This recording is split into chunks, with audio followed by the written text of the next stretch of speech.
Okay, we have all been there. That heart-stopping moment when you say something and you immediately wish you could just, snatch the words right out of the air.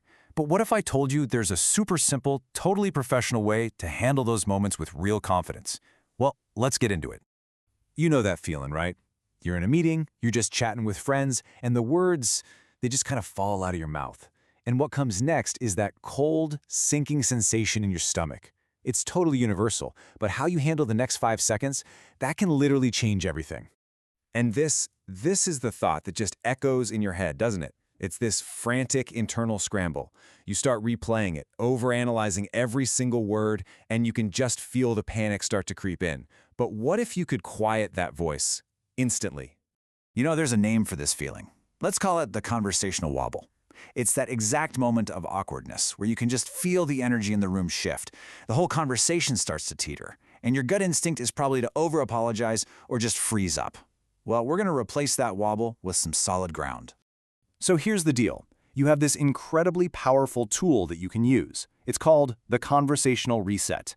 Now, this isn't about pretending the mistake never happened. Nope. It's about professionally and confidently steering the conversation right back where you want it to go.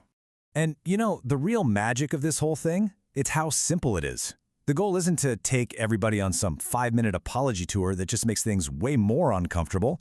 No, this is all about a quick, clean do-over. It signals confidence and self-awareness, not weakness. So how do we actually do it? Well, it breaks down into a really simple 3-step plan that you can start using the very next time you feel that wobble. Think of this as your personal toolkit for turning a moment of awkwardness into, believe it or not, a show of strength. So here they are. Super straightforward, right? Pause and rephrase, keep it moving, and relax and own it. But the real power isn't just knowing the steps. It's all in the execution. So let's break down what that first one, pause and rephrase, actually sounds like in the real world. This right here, this is your magic phrase. It is perfect. You just pause, take a quick breath, and say, you know what? That came out wrong. Let me rephrase. It's direct, it's honest, and it immediately gives you permission for a do-over without any of the drama. And that brings us to the second, and maybe the most crucial part of this whole thing. Keep it moving. This is so important. Don't dwell on the slip-up or get into a big explanation of why it came out wrong. Just rephrase your point and get right back into the conversation. Honestly, most people are so busy thinking about what they're going to say next, they barely even noticed your mistake until you put a big spotlight on it. And this is where we get to the real heart of why this technique is so powerful. That's step 3, relax and own it. The psychology here is pretty fascinating. When you handle a slip-up smoothly, you don't look flawed, you just look human. And that's super relatable. By calmly owning it, you're showing a little bit of vulnerability and self-awareness. And those are absolute key ingredients for building trust. You're actually turning a potential negative into a real moment of connection. So, what's the big payoff for you? When you start using this reset, you're not just fixing a tiny mistake, you're actually transforming the entire vibe of the conversation. From something that could have been really awkward to a display of authentic, confident communication. Just look at the difference here. It's pretty striking. On one side, you got the typical reaction, right? Getting all flustered, apologizing over and over, and just making it weird for everyone. But on the other side, with the reset, you get a totally different result.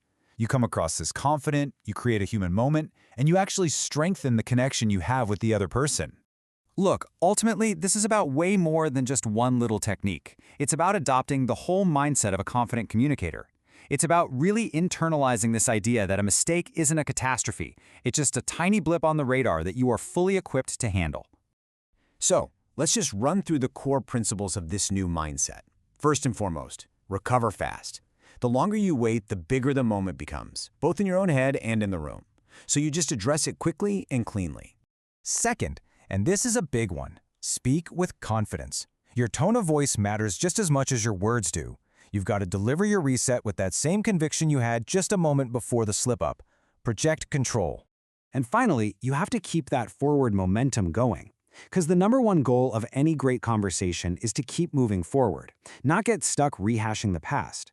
The reset is your tool to get right back on that track, so the conversation never loses its energy. And just remember this, it might feel a little strange the first time you try it, but trust me, it absolutely works. Practice it, trust the process, and know that you are now officially equipped to handle these moments. Seriously, you've got this.